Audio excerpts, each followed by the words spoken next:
Hello and welcome back to my English fluency classes. আজি মই আপোনালোকক কিছুমান এক্সপ্ৰেছনছ যিবিলাক লৈ আমি আমাৰ কনভাৰচেশ্যন ইংলিছত কৰিব পাৰোঁ তাৰ বিষয়ে কম। আমি সবেই ভাবো যে আমি ইংলিছ ক'ব নাজানো, ইংলিছ বহুত টান হয়, বাট একচুৱেলি ইংলিছ ইমানো টান নহয় যিমান আমি ভাবোঁ।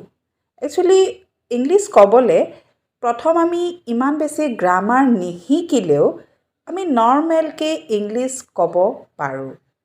তো সেইকাৰণে আজি মই আপোনালোকৰ কাৰণে কেইটামান এক্সপ্ৰেছনছ লৈ আহিছোঁ যাৰ দ্বাৰা আপোনালোকে আপোনালোকৰ মনৰ ভাৱ আপোনালোকে বা কমিউনিকেশ্যন কৰিব পাৰে বেলেগৰ লগত বেছি ইংলিছ গ্ৰামাৰ নজনাকৈ। So let's start 11 expressions for today to make your communication easy.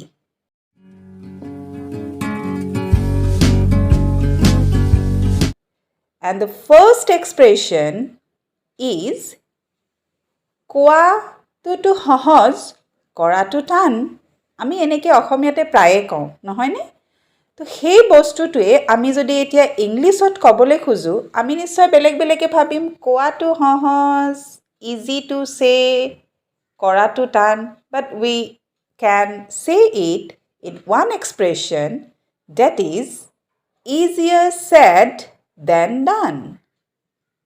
কোৱা সহজ কৰা টান, easier said than done. And the second expression is আমি অসমীয়াতে প্ৰায়ে কওঁ লাহে লাহে কথা কবি দেই, বেৰৰো কাণ আছে নহয়নে? তো that communication we can do in English like even the walls have ears. লাহে লাহে কথা কবি বেৰৰো কাণ আছে, বেৰৰো কাণ আছে. That can be said in English even the walls have ears.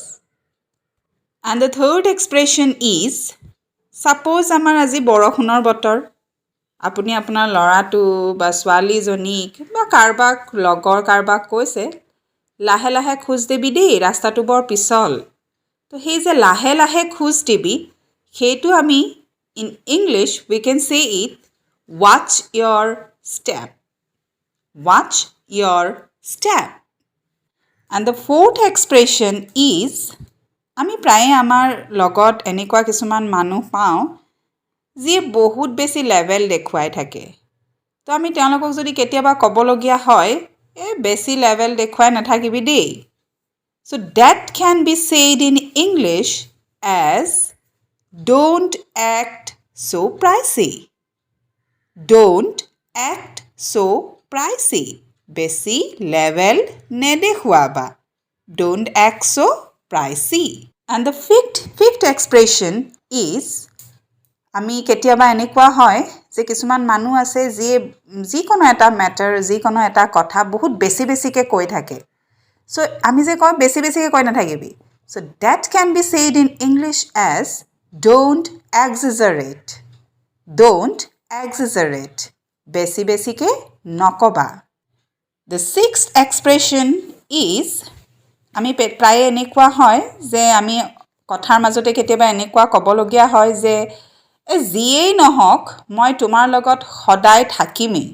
এই যে যিয়েই নহওক সেই এক্সপ্ৰেশ্যনটো আমি ইংলিছত কেনেকৈ ক'ম? So that can be said in English as come what may. যি নহওক বা যিয়েই নহওক in English you can say come what may. I will stand by you come what may. The next expression for today is don't stretch the matter. অসমীয়াতে এনেকৈ ক'ব পাৰি কিছুমান মানুহ আছে যেনেকৈ ধৰক আপোনাৰ যিকোনো এটা ঘটনা ঘটি গ'লে সেই ঘটনাটোক টানিয়েই থাকে শেষ কৰিবলৈ নিবিচাৰে ধৰক। তো তেনেকুৱা ধৰণৰ এক্সপ্ৰেশ্যনবোৰ আমি ইংলিছতে ক'ব লাগিলে we can say it don't stretch the matter. The next expression is sooner or later.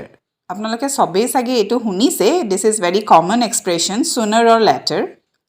Sooner or later Assamese meaning এনেকুৱা হয় কেতিয়াবা নহয় কেতিয়াবা আমি কেতিয়াবা এনেকুৱা ক'বলগীয়া হয় যে কেতিয়াবা নহয় কেতিয়াবা সত্য কথাটো ওলাই আহিবই তো in that sense we can say it in English sooner or later the truth will come out sooner or later কেতিয়াবা নহয় কেতিয়াবা the truth will come out সত্য কথাটো ওলাবই and the next expression is are you done অসমীয়া শব্দটো বা অসমীয়া মিনিংটো হ'ল আপোনাৰ কাম হ'লনে are you done next expression is move out of my way move out of my way মোৰ ৰাস্তাৰ পৰা আঁতৰা সাপোজ আপুনি খুজকাঢ়ি থাকোঁতে আপোনাৰ এনেকুৱা কোনোবা মানুহক লগ পাইছে যাক আপুনি ক'বলৈ খুজিছে যে মোৰ ৰাস্তাৰ পৰা আঁতৰা so you can say it in English move out of my way move out of my way next expression is very important আমাৰ প্ৰায়ে হয় আমি কাৰোবাক ক'বলগীয়া যদি হয় যে ইমানো খং কেলে কৰি আছা খং এৰা তো সেই খং এৰা শব্দটো you can speak in English or you can express it in English like spit away the anger spit away the anger খং এৰা so these are some expressions which you can use while communicating with others and from today don't say মই English নাজানো মই English grammar নাজানো I can only say one thing that English ক'বলৈ আমি কোনো ধৰণৰ গ্ৰামাৰ আমি বেছি দৰকাৰ নহয় as because we are not giving any kind of exam আমাক মাত্ৰ কিছুমান এক্সপ্ৰেছনৰ দৰকাৰ হয় যিবিলাক ইউজ কৰি আমি আমাৰ কমিউনিকেশ্যন ইংলিছত ক'ব পাৰোঁ যেহেতু we are not living in such a country where we only have to speak in English we can also speak in Assamese but side by side we can use this expression sometime so আপোনালোকে আজিৰ পৰা practice কৰিব যিখিনি মই আজি দিছো next ক্লাছত I will again try to give more expression so that you can use those expression in your communication thank you so much for giving your time and hope you will enjoy this class also so don't forget to like subscribe and share this English communication video also thank you so much for your support